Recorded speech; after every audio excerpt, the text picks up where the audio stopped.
Li İmralı'ya kijan endamên PKK bi Ocalan'a hevdîtin kirin. Di medyaya Tirkan û Kurdan da di van rojên dawî da nûçeyên derbarê hevdîtina Dem Partiyê ya bi Ocalan ra di rêza yekem da cih digire. Meseleya İmralı'yê ku wek pozisyonekê ku dê Çaranûsa Kurdistanê bigwarîne tê pêşkêşkirin meseleyekê gelek aloz e.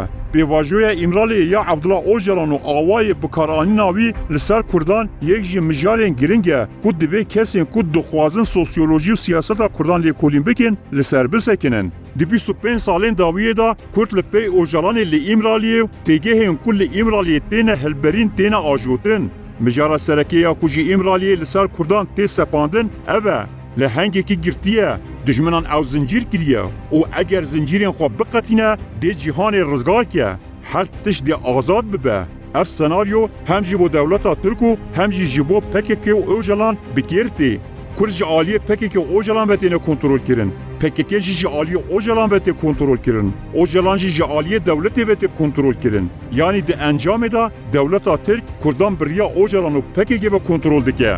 Di navbera dewleta Tirk İmralı û PKK da rewşeke hevsengî heye. Ji ber vê yekê tu kes naxwaze ku ev rewşa hevsengiyê biguhore. Rewşa ku jê ra sîstema İmralıyê tê gotin, di rastiyê da rewşa dibin kontrolê de girtina Kurdan e.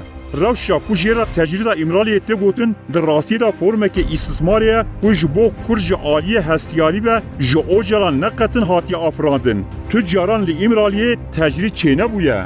Hevdîtinên di navbera dewleta Tirk û Ocalan da bênaber berdewam in.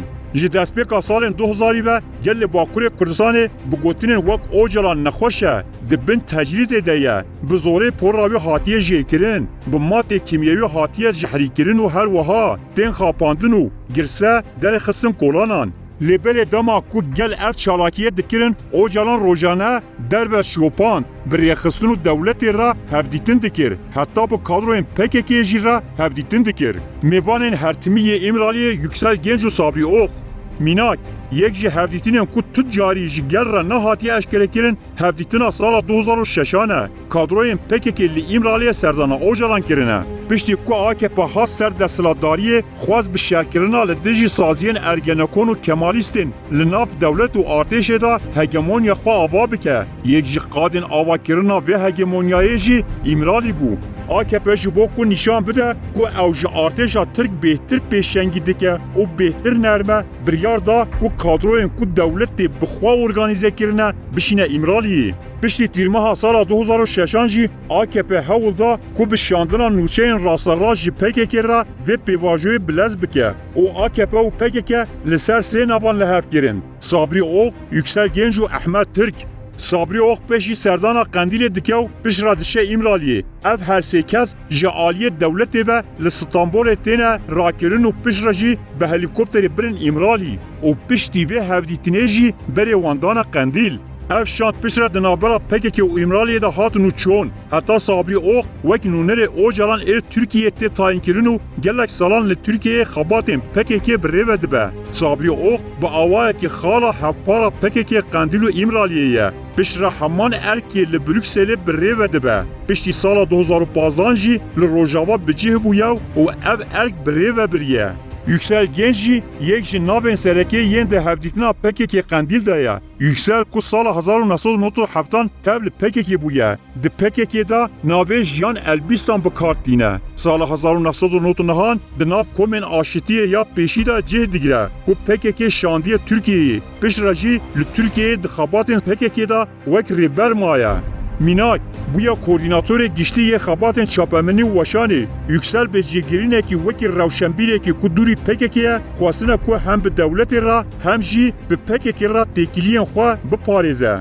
Demekê di sala 2012 da dema hat bin çavkirin bi awayekî nerasterast pozisyona xwe anî bîra dewletê û got min hevdîtinên xwe yên ji bo aşitî û çareseriyê tu car neveşartin. Çend roj şûnda jî hat berdan.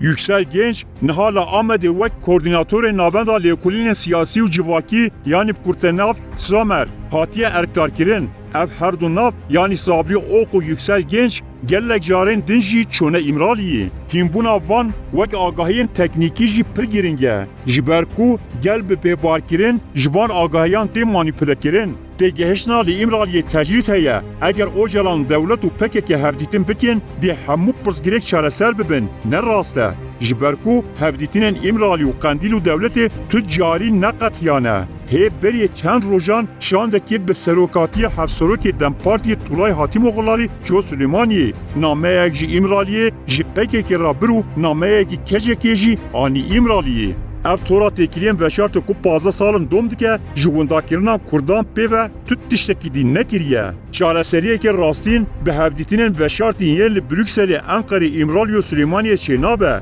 Ev hevdîtin û danûstandin ne ji bo pêşeroja gel û çareseriya pirsgirêka Kurdin. Tenê û tenê hevdîtinên bo domandina hebûna PKK û berjewendiyên dewleta Tirkiye.